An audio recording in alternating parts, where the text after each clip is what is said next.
ನೂತನ ಸಂಸತ್ ಭವನವನ್ನ ಶವಪೆಟ್ಟಿಗೆಗೆ ಹೋಲಿಸಿದ ಆರ್ಜೆಡಿ ವಿವಾದಾತ್ಮಕ ಟ್ವೀಟ್ ಒಂದನ್ನ ಮಾಡಿದೆ. ಎರಡು ಫೋಟೋಗಳು, ಒಂದು ಶವಪೆಟ್ಟಿಗೆಯದ್ದು, ಮತ್ತೊಂದು ನೂತನ ಸಂಸತ್ ಭವನ. ಎರಡೂ ಫೋಟೋಗಳ ಜೊತೆ ಟ್ವೀಟ್ ಮಾಡಿದೆ.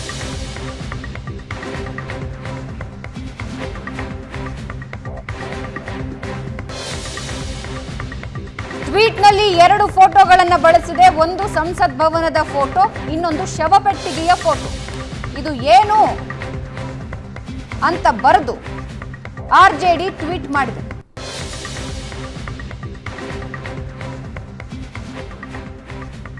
ಸಂಸತ್ ಭವನದ ಆಕಾರವನ್ನ ಶವಪೆಟ್ಟಿಗೆಗೆ ಹೋಲಿಸಿದ್ದಾರೆ.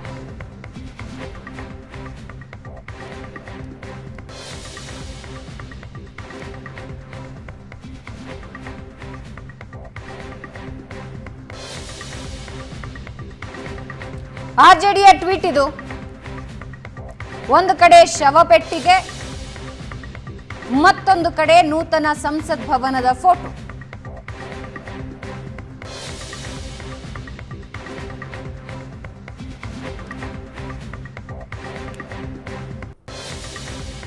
ಇದು ಏನು ಅನ್ನೋ ಬರಹದೊಂದಿಗೆ ಟ್ವೀಟ್ ಮಾಡಿದೆ.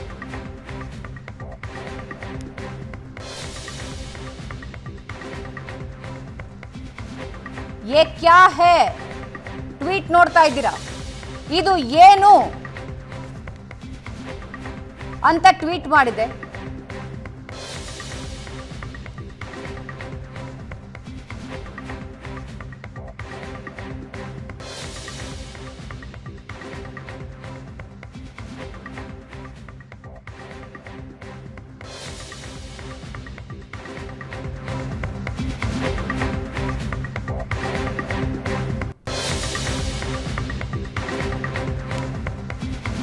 ದೇಶದಲ್ಲಿ ಬ್ರಾಹ್ಮಣತ್ವ ಸ್ಥಾಪನೆಗೆ ಬಿಜೆಪಿ ಯತ್ನ. ಎಸ್ಪಿ ರಾಷ್ಟ್ರೀಯ ಪ್ರಧಾನ ಕಾರ್ಯದರ್ಶಿ ಸ್ವಾಮಿ ಪ್ರಸಾದ್ ಮೌರ್ಯ ಟ್ವೀಟ್ ಮಾಡಿದ್ದಾರೆ. ಸೆಂಗೋಲ್ ಸ್ಥಾಪನೆಗೆ ಬ್ರಾಹ್ಮಣರನ್ನ ಕರೆಸಿರೋದು ದುರಾದೃಷ್ಟಕರ.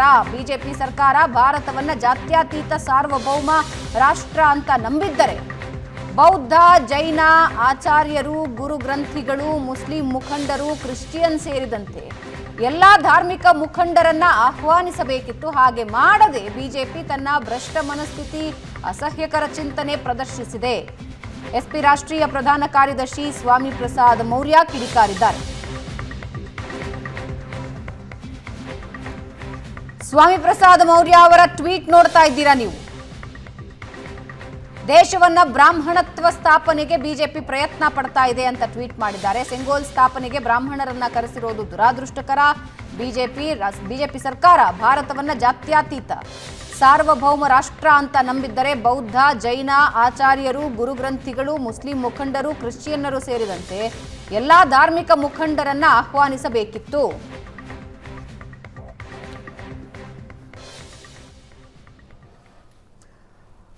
ರವೀಂದ್ರ ರೇಷ್ಮೆ ಅವರೇ, ಎರಡೂ ವಿಷಯಗಳು. ಒಂದು ನಟರಾಜ್ ಗೌಡ್ರೆ ಮಾತಾಡ್ಬೇಕಿತ್ತು. ಈಗ ಎರಡು ವಿಷಯ. ಒಂದು ಆ ಶವಪಟ್ಟಿಗೆ ತೋರಿಸಿರೋದು ಅದು ಅಸಂಬದ್ಧ ಮತ್ತು ತಪ್ಪು. ಅದು ಆ ಥರ ಅಗತ್ಯ ಇಲ್ಲ.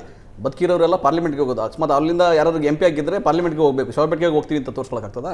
ಅದು ತಪ್ಪು. ಇನ್ನೊಂದು, ಇಲ್ಲಿ ಓಂ ಬಿರ್ಲಾ ಅವರು ಲೋಕಸಭಾ ಸ್ಪೀಕರು 10 ಸೆಪ್ಟೆಂಬರ್ 2019 ಹೇಳ್ತಾರೆ, ಯಾವತ್ತೂ ಕೂಡ ಬ್ರಾಹ್ಮಣರೇ ಮೇಲು. ಲೋಕಸಭಾ ಸ್ಪೀಕರ್ ಆಗಿದ್ದಾಗ ಯಾವತ್ತೂ ಕೂಡ ಬ್ರಾಹ್ಮಣರೇ ಮೇಲು, ಬ್ರಾಹ್ಮಿನ್ಸ್ ಆರ್ ಸುಪೀರಿಯರ್, ಈ ಮಾತನ್ನು ಹೇಳ್ತಾರೆ. ಆ ಜಾಗದಲ್ಲಿ ಕುಂತವ್ರು ಆ ಮಾತು ಹೇಳ್ಬಾರ್ದು. ಎಲ್ಲರೂ ಸಮಾನರು ಅಂತ ಹೇಳಬೇಕು. ಆ ಸಮಾನತೆ ಅನ್ನೋದನ್ನ ಏನೋ ವಿಚಾರಗಳು ಬೇರೆ ಇರ್ಬೋದು, ಆದರೆ ಸೈದ್ಧಾಂತಿಕವಾಗಿ ಭಿನ್ನಾಭಿಪ್ರಾಯಗಳು ಇರ್ಬಾರ್ದು. ಎಲ್ಲರೂ ಸಮಾನರು ಅಂತ ಹೇಳಬೇಕು. ಅಡ್ವಾಣಿಯವರು, ವಾಜಪೇಯಿಯವರು ಅವರ ಆಳ್ವಿಕೆ, ಅವ್ರ ಸಮಯದಲ್ಲಿ ಅವರ ಸಿದ್ಧಾಂತ ಏನೇ ಇರಲಿ, ಆದರೆ ಒಂದು ಮೌಲ್ಯಯುತ ರಾಜಕಾರಣ ಇತ್ತು.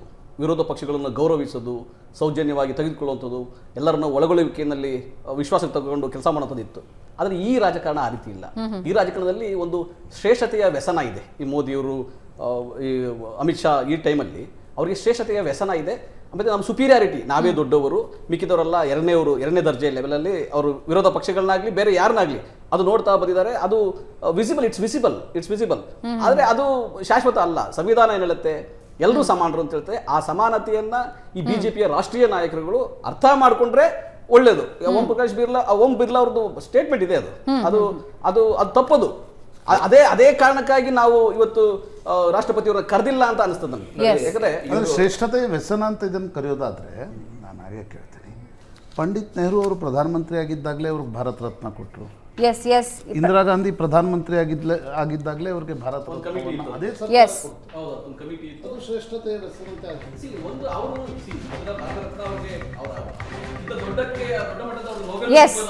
ಶಾಂತಿ ಪುರಸ್ಕಾರ ಸಿಗ್ಬೋದಾಗಿತ್ತು. ನೆಹರು ಅವರಿಗೆ 7 ಬಾರಿ ಅವ್ರದ್ದು ನಾಮಿನೇಷನ್ ಆಗಿತ್ತು ನೊಬೆಲ್ ಶಾಂತಿ ಪುರಸ್ಕಾರಕ್ಕೆ, ಅದು ಸಿಗ್ಲಿಲ್ಲ. ಅದಕ್ಕಿಂತ ದೊಡ್ಡ ಮಟ್ಟದದು ನೊಬೆಲ್. ಅವರಿಗೆ ಭಾರತ ರತ್ನ ಬೇಕೋ ಬೇಡವೋ ಅದನ್ನು ಮೀರಿದಂತಹ ವ್ಯಕ್ತಿತ್ವ ನೆಹರು ಅವ್ರದ್ದು. ಅವ್ರು ಕೊಟ್ಟದ್ದು ಬಿಟ್ಟದ್ದು ಆದ್ರೆ ಭಾರತ ರತ್ನ ನಮ್ಮ ದೇಶದ ಹೈಯೆಸ್ಟ್ ಮಾತಾಡ್ತೀನಿ ವಾಪಸ್ ಮಾತಾಡ್ತೀನಿ. ಭಾರತದ ನೂತನ ಸಂಸತ್ ಭವನ ಲೋಕಾರ್ಪಣೆ, ರಾಷ್ಟ್ರಗೀತೆಯೊಂದಿಗೆ 2ನೇ ಹಂತದ ಕಾರ್ಯಕ್ರಮ. ಸಂಸತ್ ಇತಿಹಾಸ ಸಾರುವ 2 ಕಿರುಚಿತ್ರಗಳ ಪ್ರದರ್ಶನ ಆಗತ್ತೆ. ಪ್ರಧಾನಿ ಮೋದಿ ಆಗಮನ ಆಗಿದೆ. ಲೈವ್ ವಿಜುವಲ್ಸ್ ಅನ್ನ ನೀವು ನೋಡ್ತಾ ಇದ್ದೀರಾ.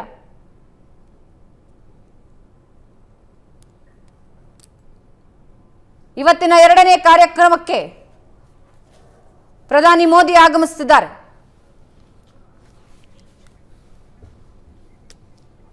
by members of parliament.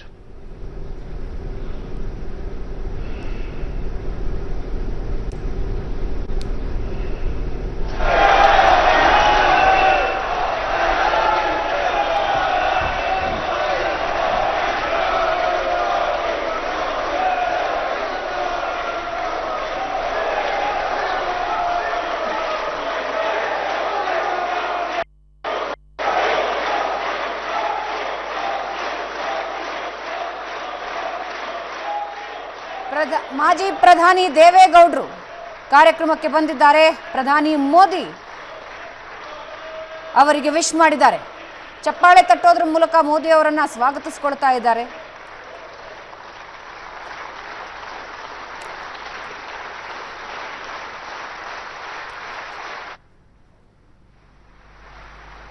Jaganmohan Reddy ಬಂದಿದ್ದಾರೆ.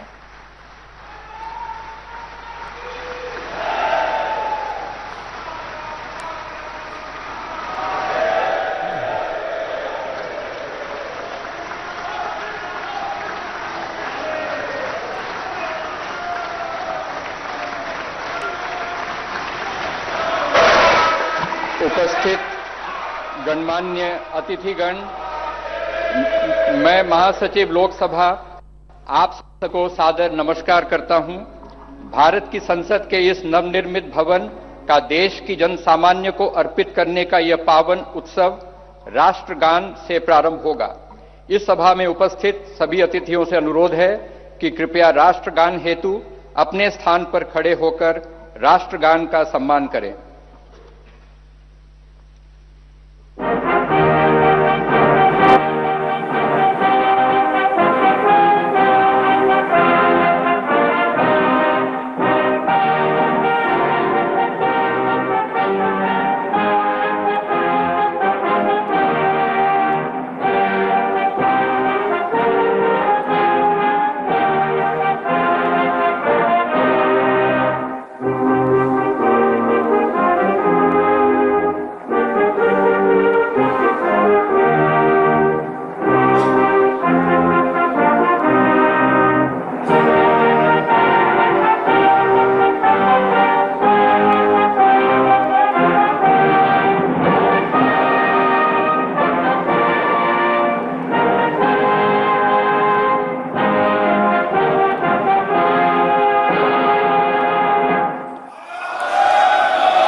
आज हम सभी भारतीय तथा हमारे मित्र देशों के प्रतिनिधि इतिहास निर्माण के साक्षी हैं। स्वाधीन भारत में राष्ट्रीय स्वाभिमान एवं अस्मिता का प्रतीक यह नवनिर्मित संसद भवन प्रत्येक देशवासी के लिए मंदिर समान है। इस लोकशाही के मंदिर में सभी सम्मानित अतिथियों का स्वागत करने के लिए मैं आमंत्रित करना चाहता हूं राज्यसभा के माननीय उपसभापति श्री हरिवंश जी को। माननीय श्री हरिवंश जी।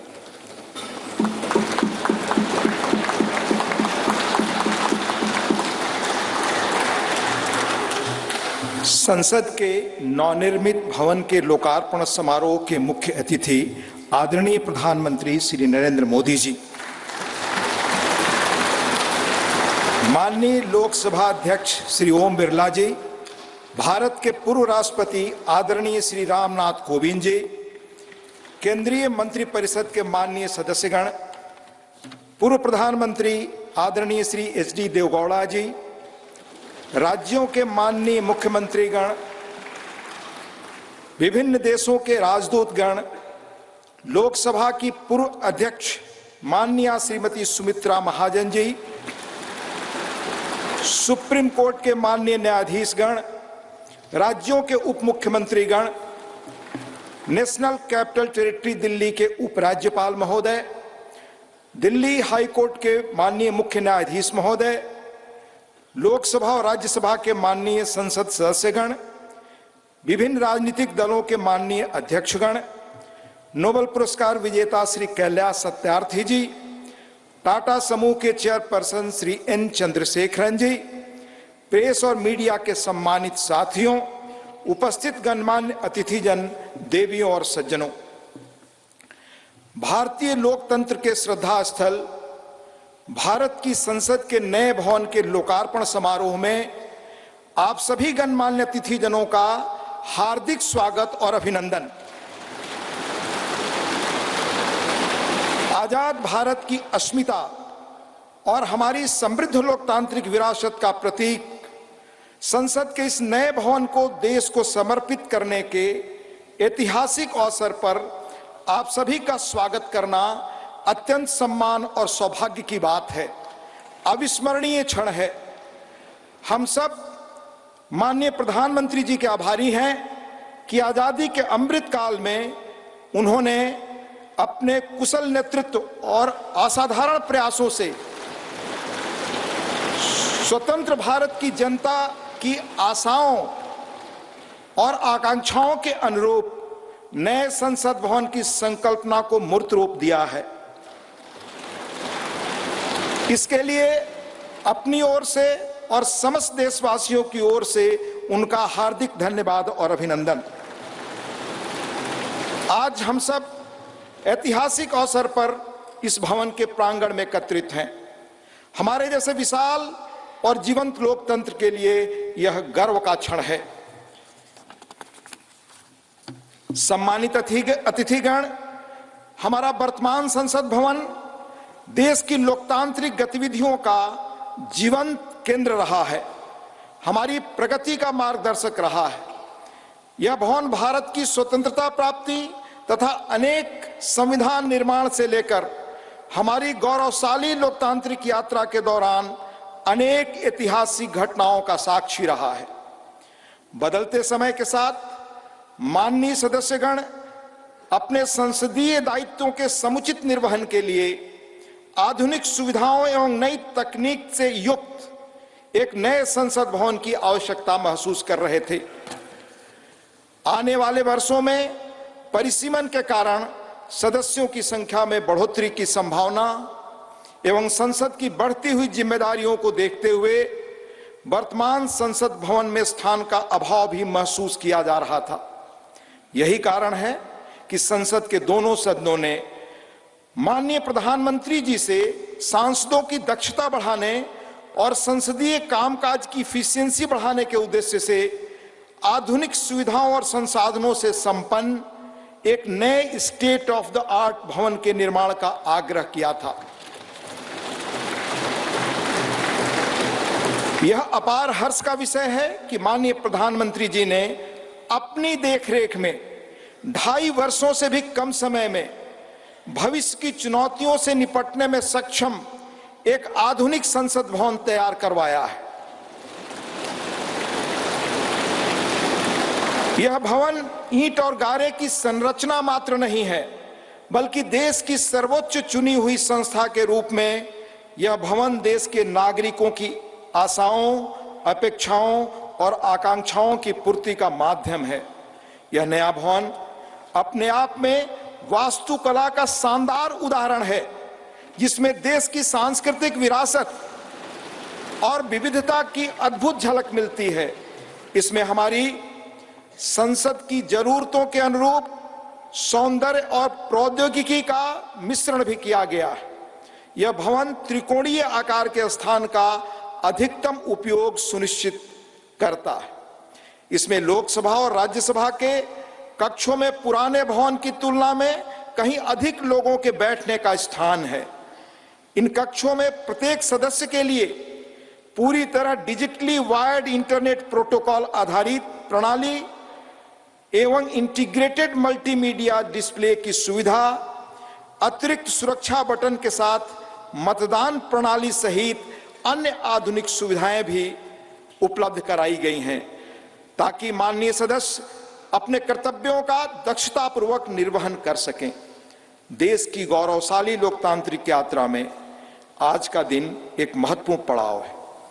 अगले 25 वर्षों में जब हम आजादी का शताब्दी वर्ष मना रहे होंगे, तब इस अमृत काल में निर्मित यह नया संसद भवन हमारे जनप्रतिनिधियों के लिए प्रेरणा का स्रोत होगा। इस भवन में बैठकर हमारी संसद देश के स्वर्णिम भविष्य के निर्माण के लिए अनेक कालजयी निर्णय लेगी, और वह दिन दूर नहीं जब भारत आने वाले वर्षों में विश्व के लोकतांत्रिक देशों में शिखर पर होगा और समस्त विश्व को प्रभावी नेतृत्व देगा। इन्हीं शब्दों के साथ यहाँ पधारे सभी सम्मानीय अतिथियों का पुनः हार्दिक अभिनंदन और स्वागत। धन्यवाद। जय हिंद।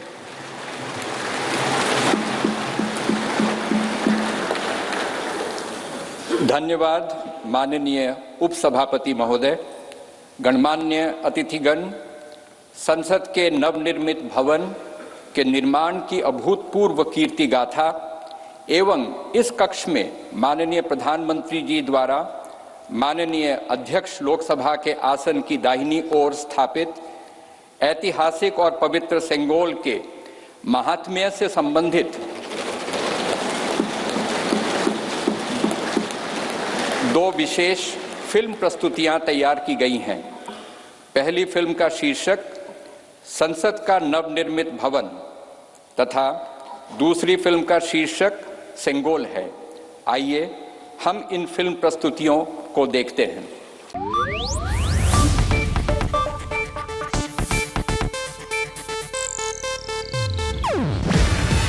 ಇದು ಏಷ್ಯಾನೆಟ್ ನ್ಯೂಸ್ ನೆಟ್ವರ್ಕ್ ಪ್ರಸ್ತುತಿ. ನೀವು ನೋಡ್ತಿದ್ದೀರಾ ಏಷ್ಯಾನೆಟ್ ಸುವರ್ಣ ನ್ಯೂಸ್.